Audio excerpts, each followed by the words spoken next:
All right. We're back for another edition of the MedTech Jam Session with Chris and Mike D.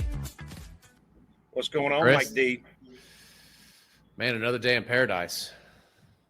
It's almost summertime, and I'm excited about the warm weather as I get older. I dislike the cold weather worse every single year. So now I'm happy to warm it up. I agree. Yeah, the sun's shining. Let's get into it. All right. So today we're going to talk about personalized medicine. It's a big buzzword and has been a buzzword for a while.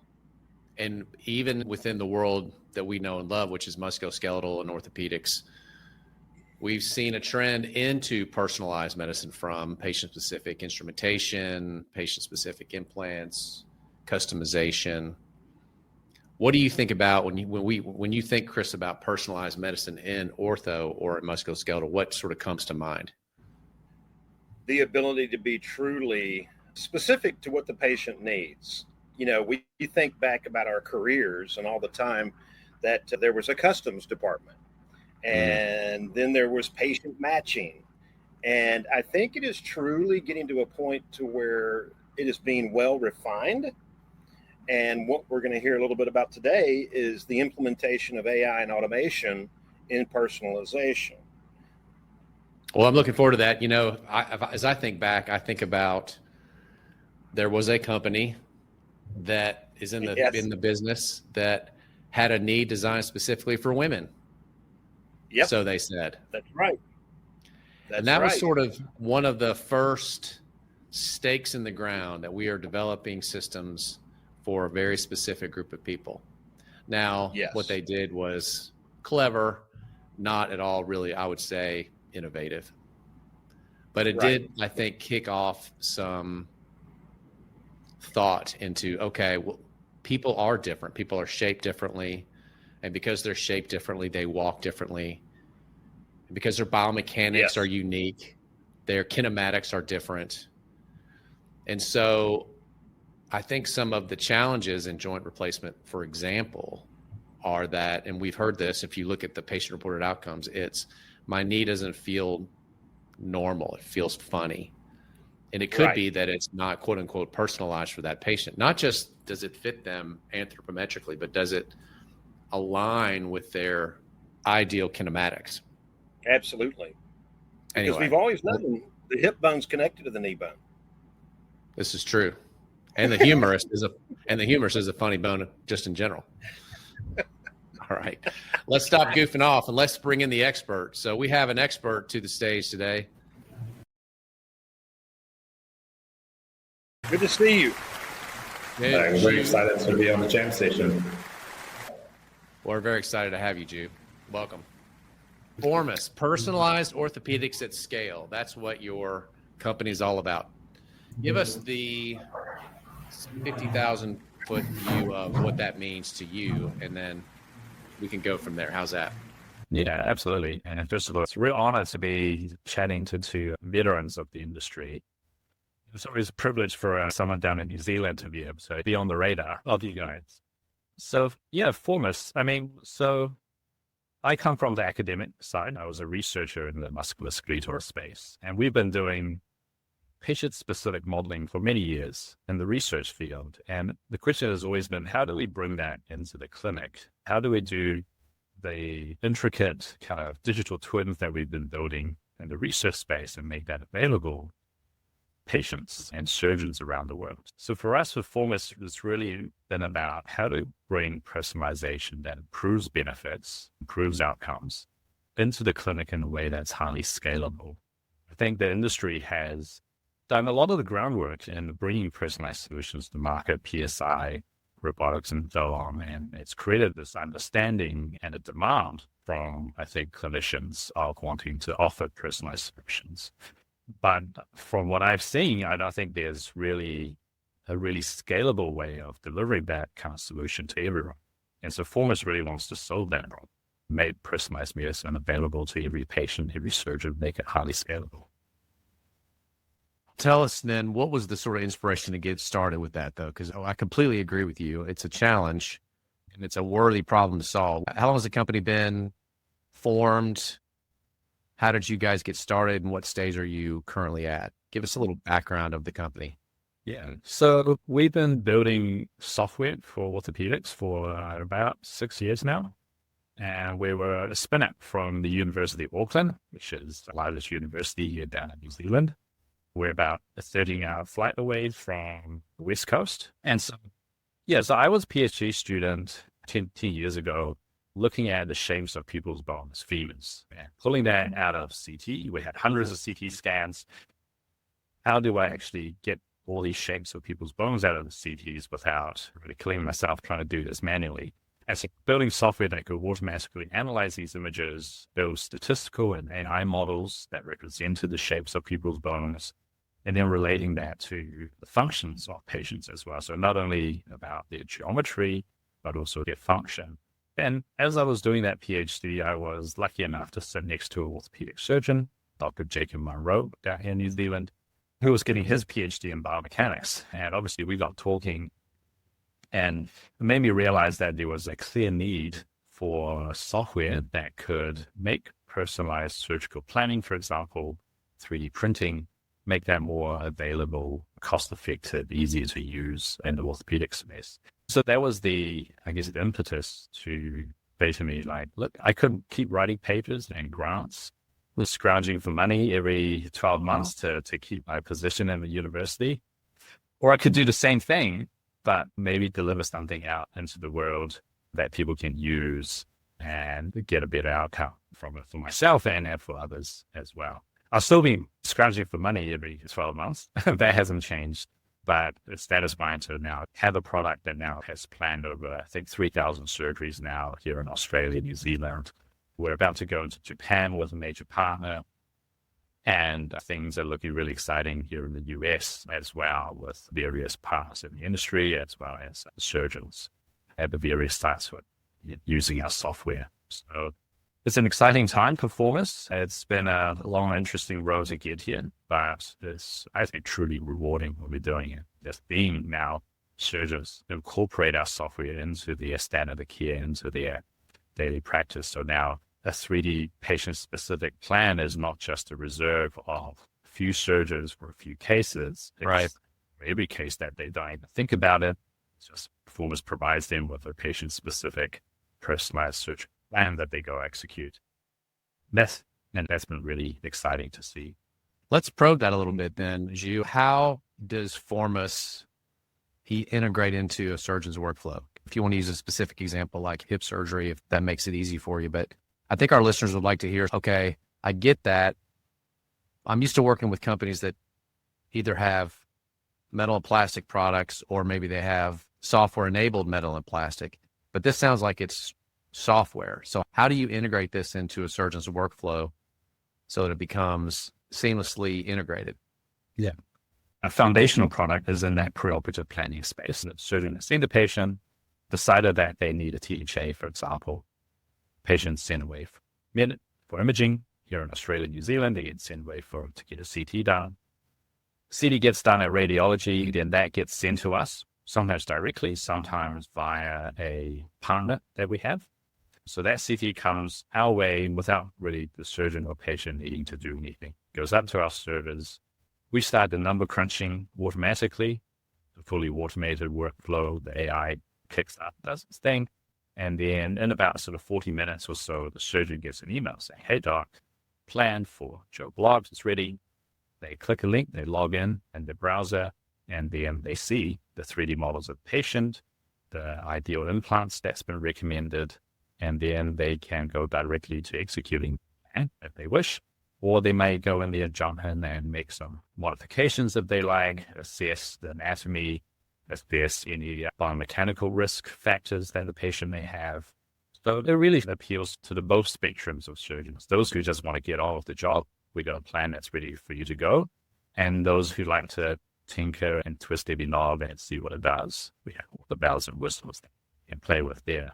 And so, when we look at our data, about 70% of our plans, the surgeon just goes and executes as is. So this is probably representative in the wider sort of population of surgeons, or ones who just want to get on with the job. And then those remaining 30-40% like to make some modifications. They'd like to think a bit more about their particular patient. In the first group, they might be looking at it in the 5-10 minutes before they walk into the OR. That other 30% might be looking at the day before, the evening before, where they can log in, have a quick look. And I guess for our software being on the cloud, running in the browser, they can opt to do that wherever they want. They can have their rep log in on the rep account to have a look at the plan beforehand as well. So that's all happening preoperatively. So it's accessible for the surgeon. So it's a browser-based platform. It's a browser-based. You have a browser. I have to store anything. That's nice. That's a big deal. Something as simple, it sounds simple. I know technically it's not simple. So it's really important, the accessibility. But we can spend all our time building the deepest biomechanical models and AIs, but if it's not easy and fun to use, no one's going to use it. A lot of our work is going to figuring out how do we make this as easily accessible as we can. We're rolling out an app especially for spinal pelvic assessment. And the idea is it should be as easy as taking a picture on your phone and getting analysis done, because that's a behavior that we all naturally used to. And it's trying to figure out what occurs naturally to a user, to a surgeon, to a human being, and making that and marrying that up with what is required clinically. I think in the history of medical software, usability has sometimes maybe taken a back seat. Things might not look the flashiest, but these days everyone uses highly usable software on their computers, on their phones. Why should, the software that they're going to use for their working life be any different or any less usable? Totally. Something I was going to ask in that regard is, with the technology coming out of Formus Labs, what are all the touch points that can happen? Obviously, we've talked a little bit about the pre-op planning, but what are some of the utilization modes? Absolutely. You can have the perfect plan, but if you can't execute it, then it might not be that useful. Integrating into interop is obviously very important for us. Now, again, we are a strictly software company. We're good at that. We want to stick to that. And so for us, it's about partnerships and integration into interop systems. There's a great navigation company based out of Kitchener in Canada that we've worked for many years that can accept our plans. So we generate the plan and they get sent to them, they can execute. That is very much on the table with many of the industry partners that we're talking now, is how do we deliver your precise 3D plan on our robotic system, our navigation system. And so that integration into delivery is a key aspect, is a key other touch point for us. But even making the software itself usable intraoperatively, having the right approach surgical views displayed in 3D, we found was actually really helpful to the surgeon. They only have so much visibility, obviously, whether you're posterior, anterior approach hip surgeon, and being able to visualize the full 3D anatomy underneath or behind you is a really helpful tool. But then a part that we're really excited about, actually two parts. So we're talking about a THA. So you already made a decision to replace the hip. So you're going to do the surgery. But actually upstream of that, the surgeon, the clinician is seeing a whole bunch of patients for whom they haven't made that decision yet. And they're actually making decisions on what is the best treatment here.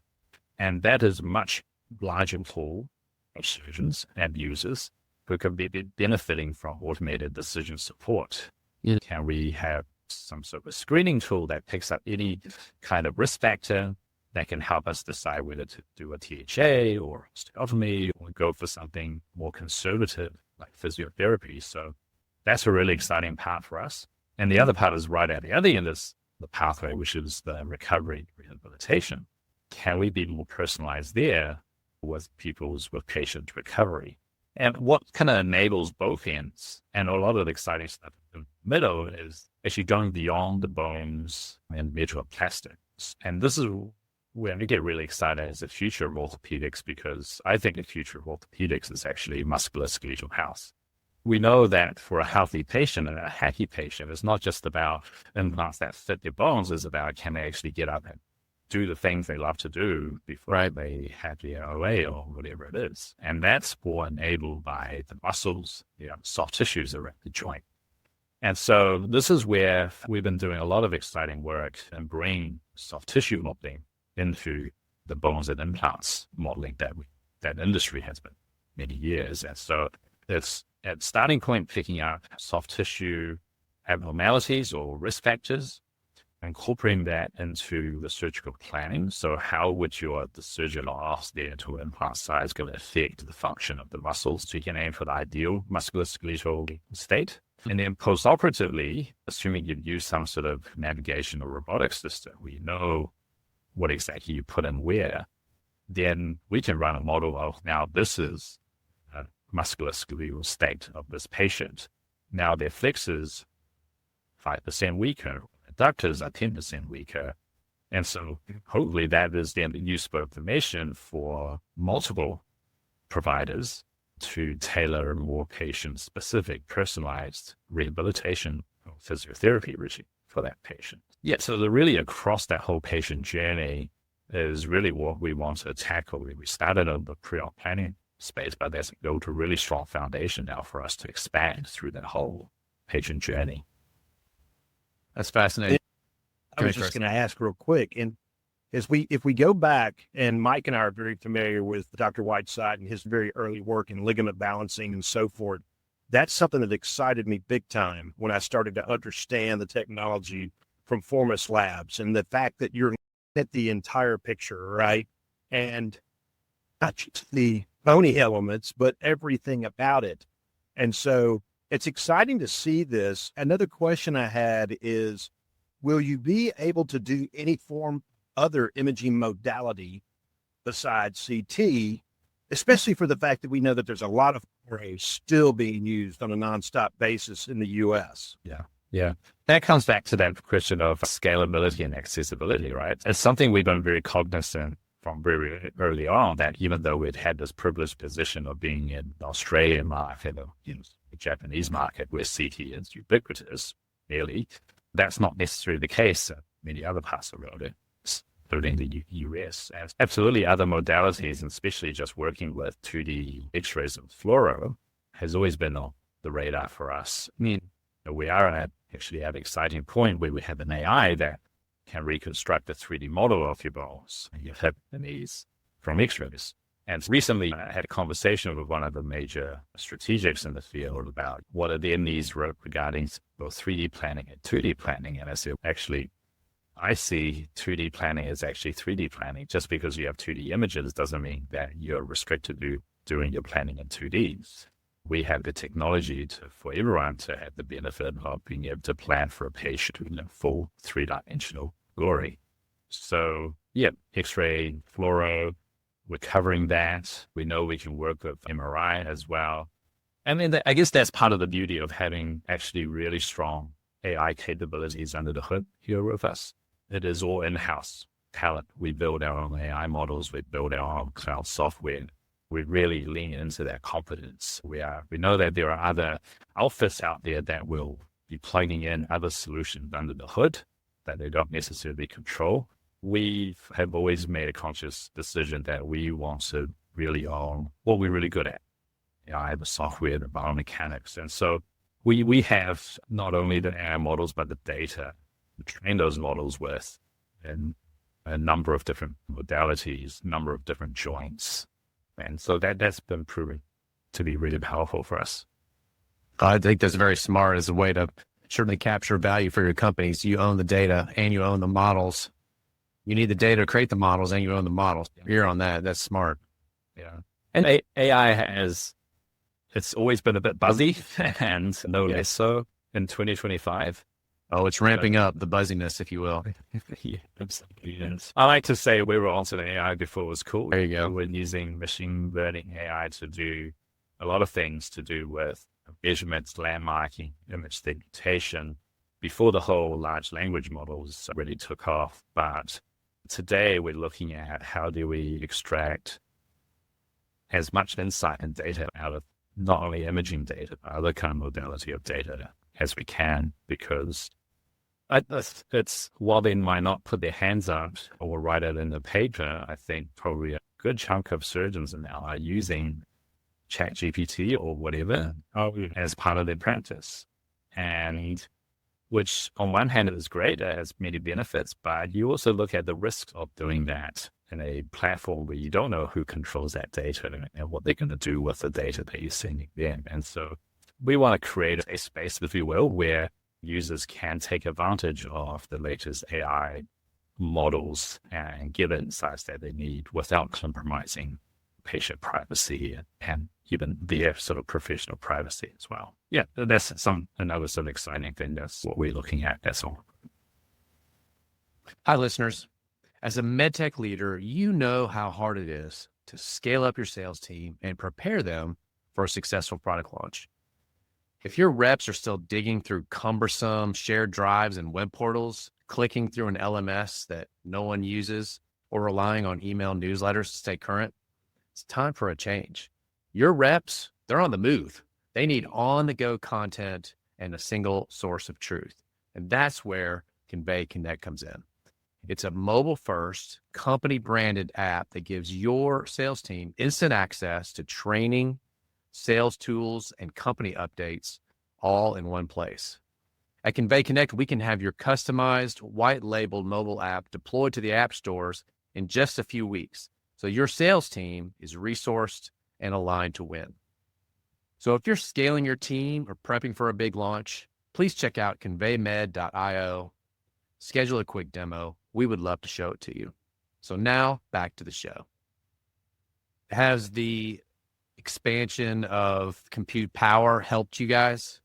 That seems to be the technology as other AI tools become more ubiquitous, that more power, more compute, more DPUs, stronger supercomputer farms and so forth. Is the ability of as the technology, the core technology expands, is that going to allow you to do more than even you're doing now, would you say?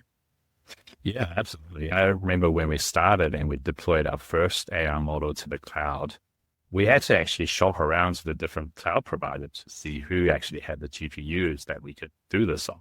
And it wasn't Amazon time. It wasn't AWS. And since then, everyone has scaled up their cloud compute, particularly GPU compute capabilities. And we've been able to take advantage of that to make our processing faster and more accurate and do more things.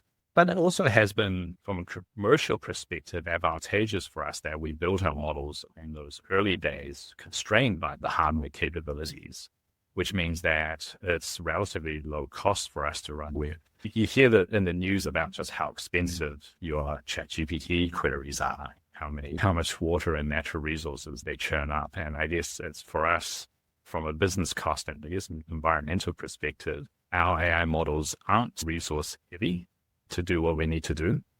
And that has served us well. And I think it makes an appreciable difference on the burn rate where you don't have to hook it up to the most expensive Google Cloud or AWS instances. That also gives us a lot of headroom to do more with the computing power there is now around performance capabilities. Awesome. I'm curious to know you about your business model. Sounds like you are on the market in some markets. Tell us what markets you're on the market in and how you are making money. Yeah. So we've been on the market here in Australia and New Zealand for the last sort of 3 odd years. And I don't think it's a secret that we had a partnership with Zimmer Biomet in this part of the world. And we're a software company. We like to see ourselves as a SaaS company. And so really that's the business model we bring into in this part of the world. In Australia and New Zealand, we're an enterprise SaaS company. We have effectively a SaaS agreement with ZB. Yeah. And that is also how we look at our business model with other strategics. Okay, so your revenue stream comes through the strategics, you're not going directly to the hospital or the clinic or the physician at this stage. And that hasn't been the case up till now. And that has come with definitely some advantages. It's allowed us to sidestep reimbursement. We get to leverage the marketing sales firepower of the big guys. And so that's worked well for us. But as we look out across the rest of the patient journey, as we're talking about, and we go into places that maybe the strategics haven't really gone into yet, or we see there is better, more efficient ways of adoption, monetization, like going direct to the users, that is definitely something now that we're looking at. So As we're looking at some of these, our new kind of soft tissue analysis tools, patient risk factor screening tools, we are talking more directly now to the providers, because we think that is where a SaaS model for these kind of tools can work. So we're coming in from both ends, I suppose. There are definitely parts of our tech stack that make sense as part of a strategic ecosystem. And that's not necessarily just a pre-op planning tool. Underneath the hood of the pre-op planning software, there are lots of components, image processing, implant simulations that can and are being plugged into the backends of other systems. We're all about providing that scalability, not necessarily always through our flagship product, but sometimes it's about plugging into the backend of other people's systems to make other people's systems more scalable. And as long as we're clipping the ticket in some way, it's a win-win for everyone. But yet, as I said, also, as we come out with these other sort of tools, hitting touch points in other parts of the patient journey, it's all about talking directly to the surgeons, their practices, the hospital groups as well. These are all those tools that are going to be literally launched over the next 18 to 24 months. That's right. Yeah. And again, we're leaning into our software SaaS roots by taking a very, I like to think, lean approach to getting things out there, getting things tried, even at an early stage, with all the usual disclaimers and provisos provide. But get it in their hands, have them use it, give us the feedback. We know we can iterate quickly. We can make changes on the fly within the scope of our quality systems and all of that.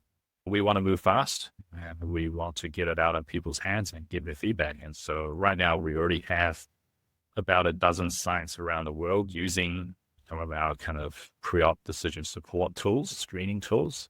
We're trialing it. We're making improvements on a sort of a weekly basis, and we're gearing up to launch it, going into a sort of a, I guess you call it a soft launch. And that sort of within the next 6-month horizon. By sticking to being software only, it offers us those kind of advantages of moving with pace, which is really important. For sure. Yeah, it's a big advantage for you. You don't have to wait 6 months to have a part made. Yeah. When I talk to some of my friends who have companies with a hardware component, we count ourselves lucky. Yeah.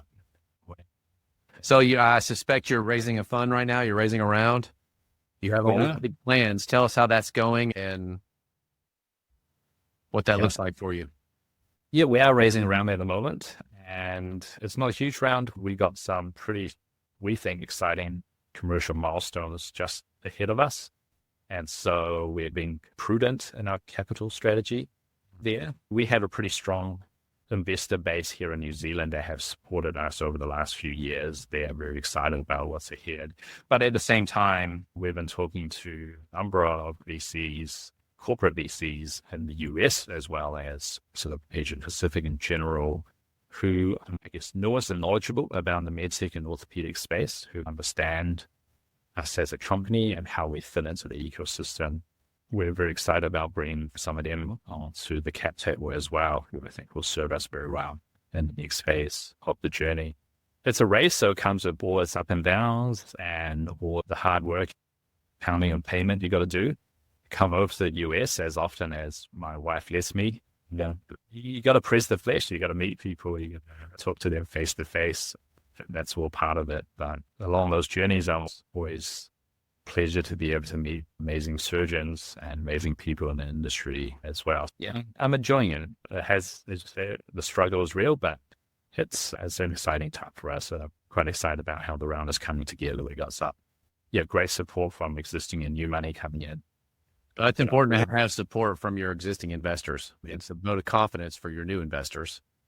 Yes, it's a sort of a chicken and egg, and it's a positive feedback. Existings like to see new money validate investment, and new money likes to see this existing validate investments.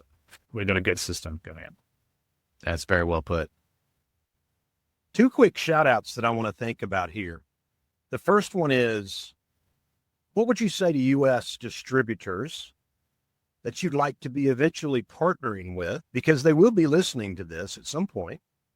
Yeah. And I think the opportunity for connection is sooner than later. That's the first thing. The second thing is that, do you see yourself, and are you already thinking this way, about becoming the informative intelligence of robot integration? That's a lot to unpack there. I'll tackle the first one regarding distributors. Yeah, look, I would say what we have here at Formus is something that is truly differentiated. And we know surgeons are screaming out for tools like ours that make their jobs easier, more efficient, and give them an edge over the guy down the road, because they can provide a step up in care for their patients. Be the first ones to take this to customers and get it out there. And as I said, we're a nimble, fast software company. We love to get your feedback from the field, and we want to make improvements as iterations as quick as we can. So it's really a great relationship to be able to have to get that sort of on the ground feedback. And we want to work alongside you and getting these products out to the customers. To the second point, I can't exactly remember the words you used, but they were informative intelligence in robot integration. Absolutely. Everyone has gone out and bought themselves a robot now, right? Or some sort of a navigation system. But it's always screamed out to me that you had an incredibly precise, high-performance machine. But if what you do is telling it to do the same old kind of subjective kind of plans that we've been doing, are you really getting the most out of it? And without tooting my horn too much, I think a Formus planning system that looks across the patient's whole journey holistically should really be the brains of a robotic system. That's how you're going to get the most value out of this significant investment that you've made. This is how you're going to your robotic system apart from the next guy's robotic system. With information like the soft tissue state of that patient, now you can really leverage the precision of your robot to make those minute adjustments to really optimize that knee or that shoulder or that hip. Absolutely. The Formus platform should really be the brain, that intelligence behind the robotic system. And actually also to make it a highly scalable robotic system as well. It's well and good to have the robots out there, but if it's taking you weeks to turn around a plan to tell that robot what to do, that's not going to scale. But if that plan is coming automated without any engineers needing to spin their wheels doing that, in well under an hour and under half an hour, now you have something that's truly deployable to everyone. We talk about robotics bringing out the outcomes and then bring in consistency of outcomes. You got to get these robots out to those guys who are at the tail of the curve. And you can't do that if they are going to be outside of the price range of those customers. You need a highly efficient, scalable platform behind your robotic systems to make it happen. And that sounds great. You need a smart tool like a robot to be smart by having the brains behind it. I think you made a point. Everybody's got a robot now. Now the race is going to be who has the quote unquote smartest robot. Yeah. Exactly. Smartest robot is the one that's going to deliver the preoperative plan that makes the most sense, that incorporates not just the hard tissue, but the soft tissue, the biomechanics, kinematics, all the way down the chain from spine, pelvic, and whole spinal pelvic revolution was one of those things that was hiding in plain sight. Of course, orthotic spine is going to change the position of the cup. Hello. But nobody thought about that until not too long ago. Really, it was hiding in plain sight. It was sitting right there. Yeah. And it's made a huge difference in terms of reducing the rate of dislocation. Something really so smart. So what you're bringing is you're bringing more intelligence. The way I'm interpreting this is you're bringing more intelligence to the smart platforms that are out there. So a smart robot might give you consistent outcomes. It might give you consistently bad outcomes if the input are not smart. Absolutely. That's exactly it. You could be precisely doing the wrong thing every time. And so you really need that intelligence to actually say, you sound like my wife. Precisely do the wrong thing every time. Yeah, and I spoke to Dr. Medorchik a little while ago, and he said, I've been banging on this for 7 years now. The message is finally getting through, and it's making a real difference. But I wouldn't say it's still necessarily an easy concept to pick up for many people. So we want to provide the tools that help them do that. And instead of them having to think about it, because not only the Dorjek has published on it, many others have now published on it. And now there's a dozen different spinal pelvic ways of doing the measurements. For the average surgeon, you're like, don't have time to cognitive overload. There's a massive overload. And so again, software just seeks to give us the x-ray. We run our analysis over it. We find all the right landmarks in the measurements. We take what is the consensus in the field, and we give you what you need to know. What are the spinal pelvic maladies we detect? And what's your target safe zone for your cup? And any other recommendations with regards to dual mobility or other kind of things. It really distills down this now huge amount of clinical knowledge or scientific knowledge, makes it actionable for research. And that's really the philosophy we take to everything. Huge amount of complexity we should be taking into account to give the best outcome for the patient, but let's make that easy and actually on every patient for every surgeon. Congratulations on what you and your team have built. Super impressive. I think you have a bright future. You're onto something. And is there anything else you want to share with us? More specifically, if people want to learn more about Formus Labs, where should they go? Yeah, there's obviously our website, formus.com. Find me on LinkedIn. Very happy to have a chat. And I'm going to be on the road in a few weeks. I'm going to be zipping around all over the United States. And hit me up. I'd love to drop in and have a chat. Zhu, you crushed it. Thanks for joining us, and thanks for listening to the MedTech Jam Session. Find us on Apple, Spotify, or wherever you get your podcasts. Congratulations to Zhu. Another MedTech Jam Session in the books. Thanks, everybody. Thank you, guys. Thanks for listening.